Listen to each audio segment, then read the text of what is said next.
بسم اللہ الرحمن الرحیم۔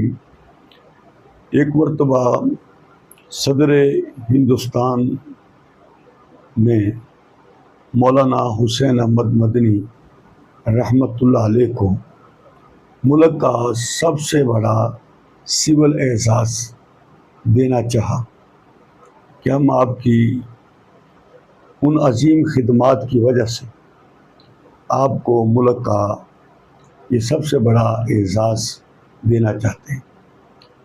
تو مولانا حسین احمد مدنی رحمۃ اللہ علیہ نے فرمایا، میرے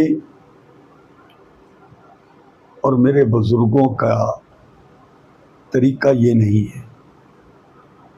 ہم نے انگریزوں کے خلاف جو جد و جہد کی تھی وہ صرف اللہ کی رضا اور انسانیت کی بھلائی کے لیے کی تھی، کوئی اعزاز لینے کے لیے یا کوئی جاگیر لینے کے لیے نہیں۔ بس تم اتنا کر دیا کرو، انصاف کرو اور مسلمانوں کو تنگ مت کرو۔